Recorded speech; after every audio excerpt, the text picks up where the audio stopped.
What's up, guys? This is Puka bringing you some more Pokemon TCG content. Now, during City Championships and Regionals, a lot of people were asking me about the deck that I was using. We all know it was a Ho-Oh deck that I used to win a few tournaments. And I just figured now that Regionals are over, we have a new set coming out. It's probably not a relevant deck anymore, so why not just go through it, maybe help out some of the newer players to understand why I made some of the choices in my deck that I did, and I don't know, just kind of go through it. I thought it'd be fun, and why not? No harm anymore since the format has shifted completely, probably, with Plasma Storm coming out. So I'm just going to go through the deck, break it down, and tell you guys why I played the cards that I did, and tell you about some other decisions I made, some things that maybe I should have changed, some things that I had before that I switched. We'll just pretty much break it down and go through the deck that I used to win 4 City Championships, which is Ho-Oh. And let's just switch over to take a look. So one of the nice things about Pokemon TCG Online is it allows me to do this. It's an easy way to kind of visualize the deck for you. Don't have to go out and spread cards out on a table or anything like that. All the images are here for you clearly, and you can see how many of each card I'm playing. So another benefit of Pokemon TCG Online that I really like. But yeah, you can get an overview of the Pokemon right here. So, obviously, number one is going to be Ho-Oh. You can see, I guess, one of the downsides of PTCGO is that the full arts kind of cover up some of the text sometimes. But the ability is Rebirth. It's once during your turn. If this Pokemon's in your discard pile, you can flip a coin. If you get a heads, you bring it back. It rebirths. You put it on your bench with 3 different types of basic energy on it. So it's a good way to just kind of get energy out of nowhere, get an attacker out of nowhere. And it's mainly used for energy acceleration. We'll get to it later, but this deck plays a lot of energy switches so that you can use Rebirth, just kind of generate energy out of nowhere, and then energy switch onto the Pokemon that you need to attack with so that you can just power things up quickly. It's a really, really good ability, probably one of the best we have in the game. Of course, the downside is that you have to get into the discard pile. You could start with Ho-Oh, which is really bad, and that 160 hit points is pretty low for an EX. It makes it pretty vulnerable to a lot of things, and probably the biggest con of all is this weakness right here. It is weak to water, which means it is weak to Keldeo EX, which we all know Blastoise Keldeo was a big, big deck during cities and regionals. So that's just kind of Ho-Oh in a nutshell. Very good, but very risky at the same time. Rebirth. Of course, you do need to flip heads on it too, so there are some crucial turns where if you don't flip that heads, it can end up biting you. But you try to lessen that risk by getting multiple of Ho-Oh EX in the discard pile. The more flips you get, the more chances, and the easier it is to get a Ho-Oh out there when you need it. So right now I'm playing 2 Ho-Oh EXs. I used to run 3, but like I said, the odds of starting with it was a big factor. I actually would prefer 3 if I didn't have to worry about starting with it, but you do, so I decided to just run 2 instead. It's just so devastating to start with that against a Blastoise Keldeo deck. You're basically down 2 prizes from the start, so that's no fun. And yeah, that's right, why I run 2 Ho-Ohs and no more. I think 2 is the right number. 3 if you're feeling a little risky. Now next up we have Mewtwo, who is pretty much the star of the deck. Honestly, this is just a glorified Mewtwo deck with some fancy tricks on its side. So, obviously we know what Mewtwo does at this point. 170 hit points, Psychic Pokemon. X-Ball is the main attack. Does 20 times the number of energy attached to itself and the defending Pokemon. Only takes colorless energy, so it can use any type. You know, Mewtwo is Mewtwo. I mean, it is what it is. That's all I can say about it. I run 3 of them in this deck because once you start the Mewtwo war, you gotta finish. As we all know, the best counter to Mewtwo is itself, since it's weak to Psychic. So that's gonna make it very potent against itself. You know, X-Ball just 5 energy total combined between you and the opponent's Mewtwo will be a knockout, or 4 energy and a plus power, which we'll get to later. Can also be an X-Ball knockout. So Mewtwo is hands down the main attacker of the deck. But depending on the matchup, you would use it more or less. But just always keep in mind Mewtwo is there. He's always going to be good in general, there's not really a matchup where Mewtwo is bad. It's just one of the best cards in the game right now, and that's why there are so many of them in this deck. Next up we have Sigilyph, a card that really took off during City Championships. It wasn't as popular during Regionals, but still around. Mainly used for its Safeguard ability. Now, it prevents all effects of attacks, including damage, done to it by Pokemon EX. So, those pesky Mewtwo's, Darkrai's, Keldeos, pretty much every main attacker in the format gets shut down by Sigilyph. Now, I used to run 2 of this in the deck, but the bad thing about Sigilyph is once it gets popular, people just start countering it, and when they do that, it's only got 90 hit points. It's not a super strong Pokemon, it's just strong for the ability. So once people start including ways to deal with it, it's not as strong. So I kept one just in case I ran across somebody who just didn't account for it. But overall, Sigilyph lost a lot of steam once people started taking it into account and playing more cards to deal with it. So there's one Sigilyph in here.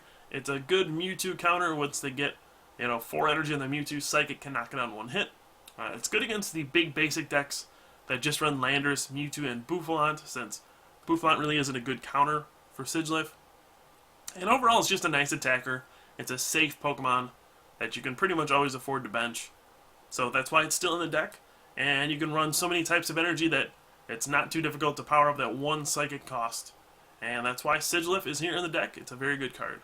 I would still consider running 2, just because even if your opponent only runs 1 Sigilyph counter, if you knock it out, you can still have a second Sigilyph ready to go, and sometimes that's just enough to win you the game. So there's a deck choice decision where I may have regretted my choice. Maybe I would have rather had 2 Sigilyph, but hindsight is 20/20, of course. Next up, we have Landorus EX. I run 1 of these, mainly for the Hammerhead attack. Does 30 and 30 to a benched Pokemon. You don't really want to run more than that because, again, a weakness to water is bad. Keldeo EX is too popular. This weakness is terrible. Another really, really bad starter against a Blastoise Keldeo deck, but really good against every other deck in the format. So that's why we play it. It's really good against electric decks to knock out Tynamos early on. That is honestly the main reason I played this card in the deck. Since this deck actually does struggle with the electric decks, but if you can get a quick Landorus EX out, use Hammerhead, knock out some Tynamos, hey, you're going to be in some good shape. Also, Land's Judgment is a great attack. It allows you to get that one big oomph attack with a lot of power. Everything in this deck just kind of hits for a moderate amount of damage, and sometimes you just need that one big hit.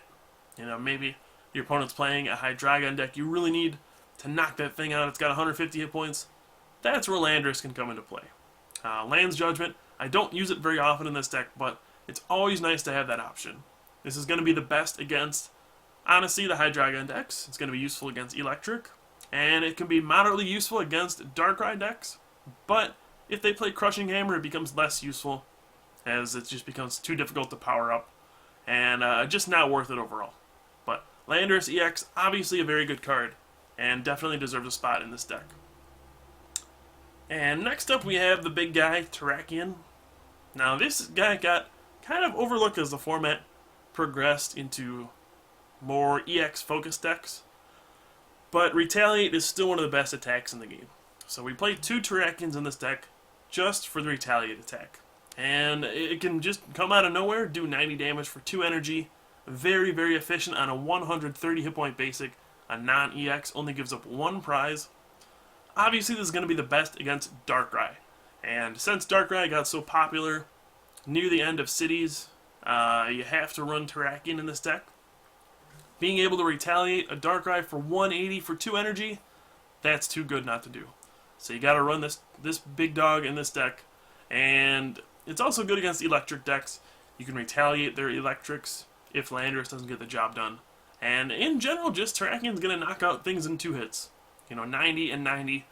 That's going to knock out every EX in the format pretty much, unless they're resistant or have Eviolite or something like that. But Terrakion, obviously a great card, and definitely deserves 2 spots in this deck. I don't think I would run any less.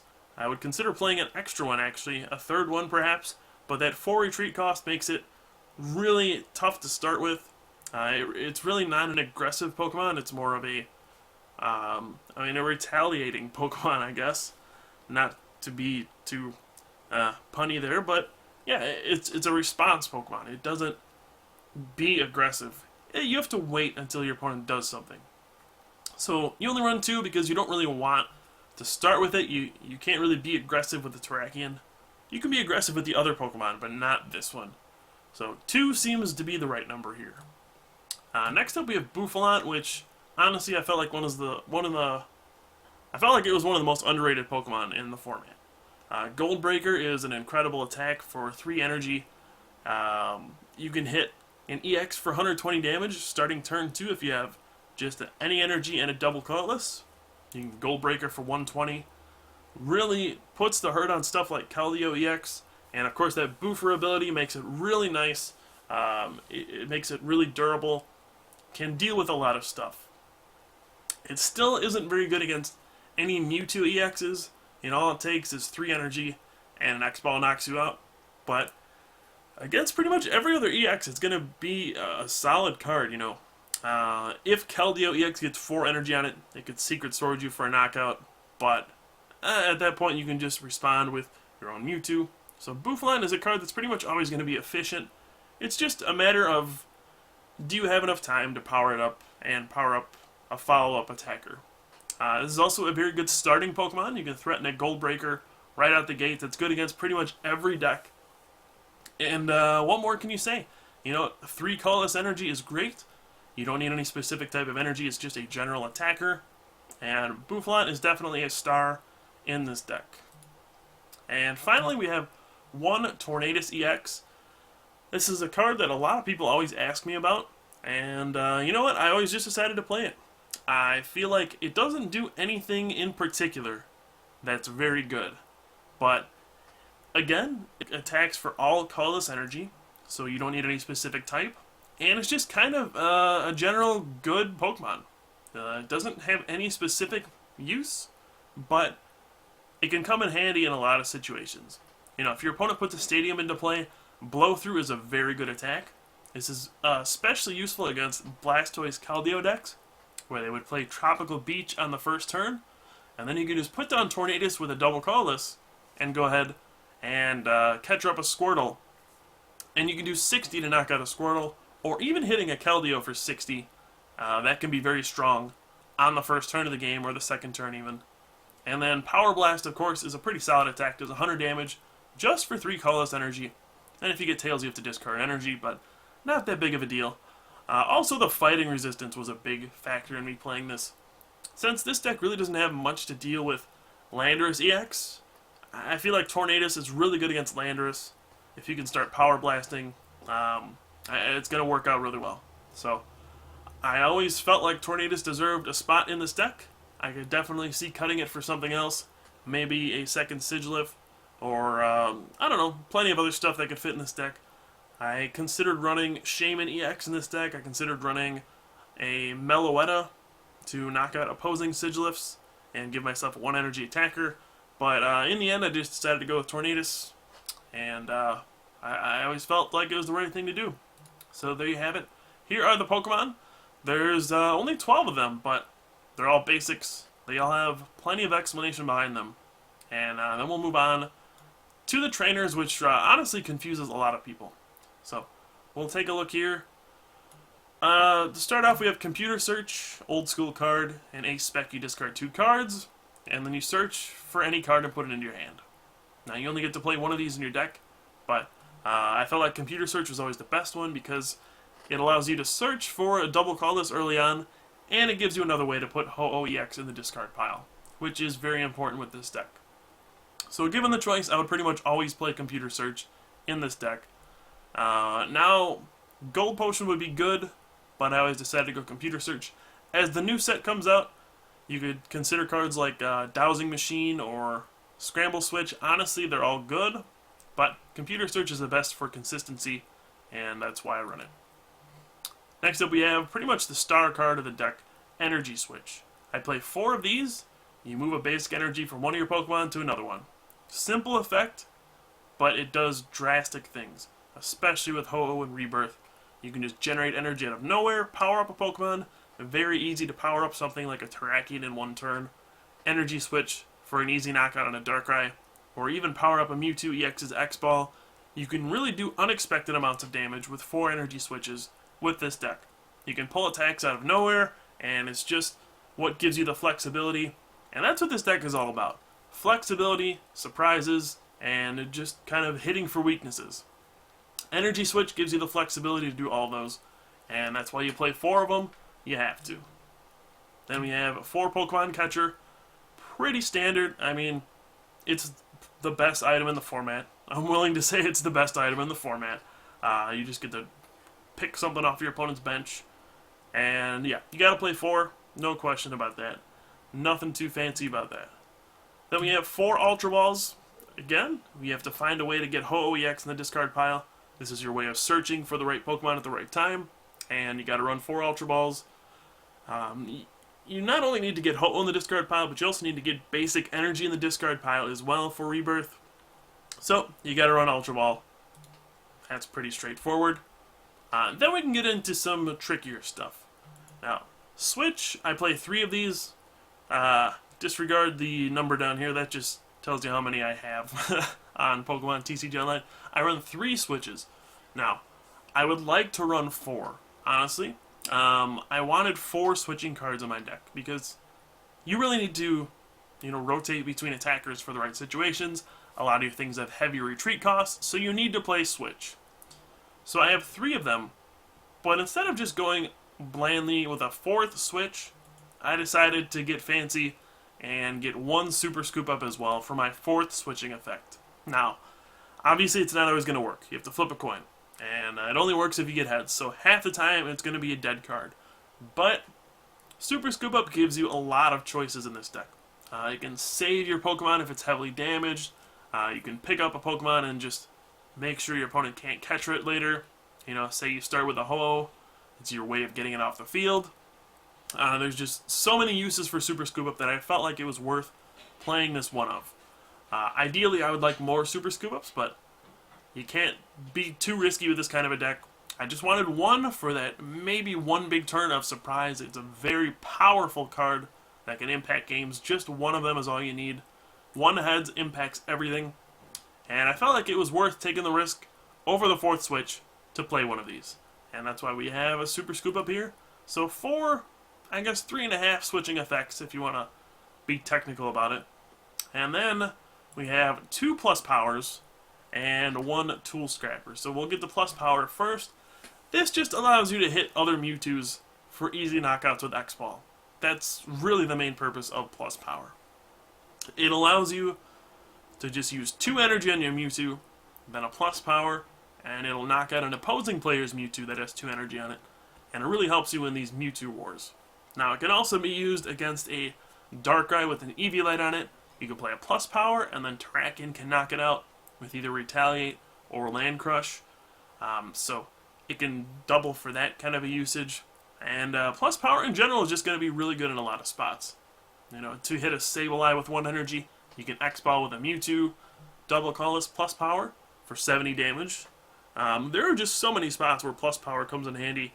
I wish I could have played more of these, but 2 was all I could fit in this deck.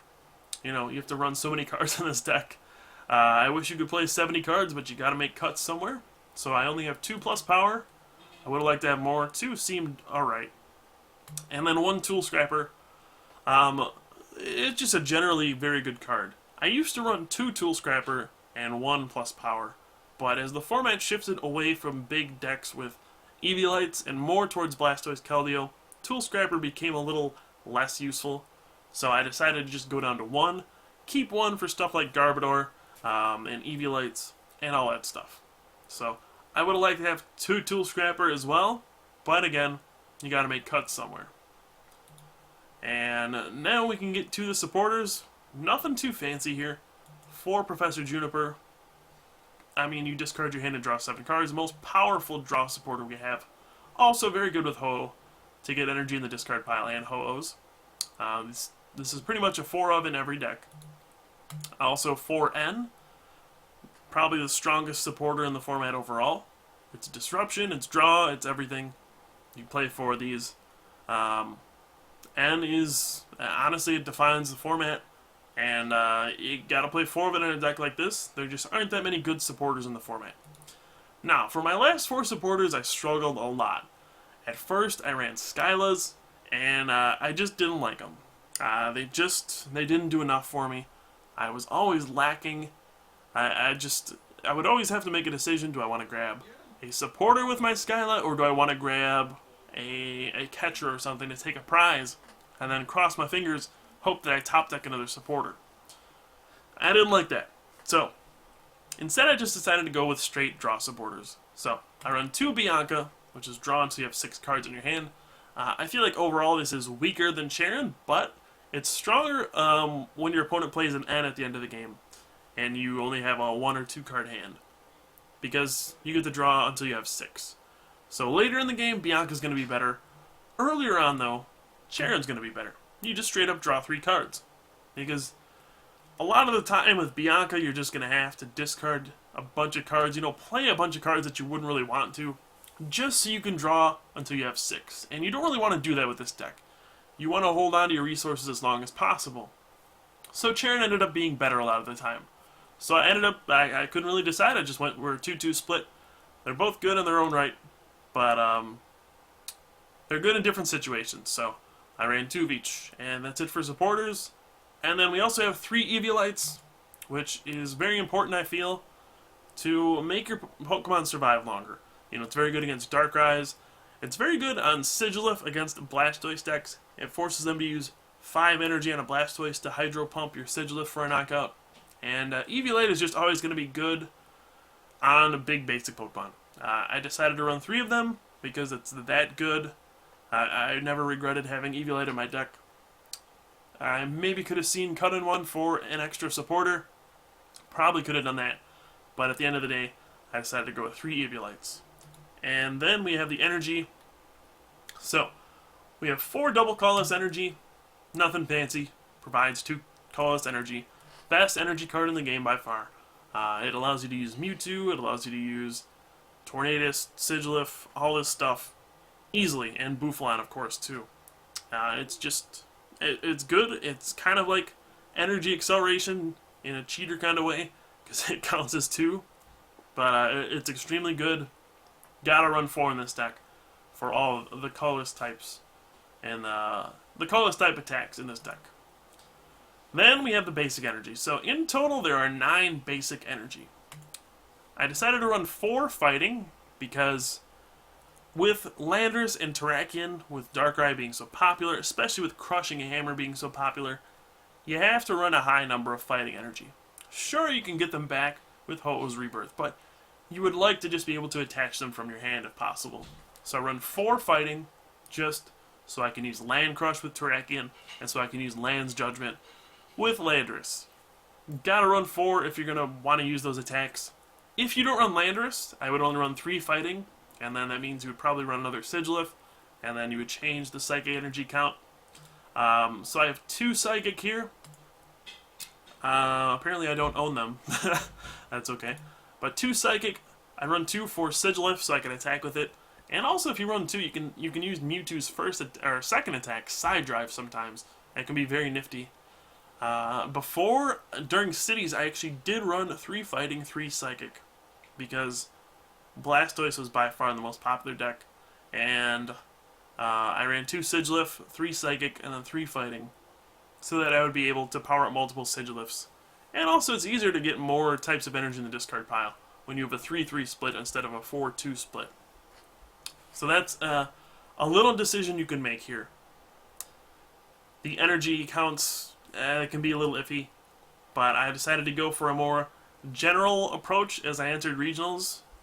What I felt was more powerful, and I felt like Landorus and Terrakion would be better against the field than Sigilyph, and that's why I decided to go with this energy count. And then we just have 3 random basic energy types. Honestly, these can be any basic energy, as long as it's not fighting or psychic, because you need 3 different types of energy in the discard pile for Ho-Oh's Rebirth. And you don't have to run every type, because that's honestly too much. And you do need specialized types to attack with, stuff like Terrakion. So you just need to run a couple extra types. The only one I would not run, actually, is Fire, because there's a Psyduck with Firefighting that can discard your Fire energy. Otherwise, all your energy are safe. Honestly, it doesn't matter at all. You can run Dark, Water, Fire, whatever you want. It doesn't matter. But that is going to wrap up the deck. Hope you guys learned something. Hope you guys enjoyed. My cards on PTCGO are a lot prettier than they are in real life. You can see they're all foil and full art online. In real life, they would be as plain as possible. But here, this is what you get to look at. And again, if you guys have any questions, please leave them down in the comments. I'll be glad to answer them. Hope you enjoyed. I am Puka here from the Top Cut. We'll have maybe some more deck breakdowns soon. And until then, I'll see you next time.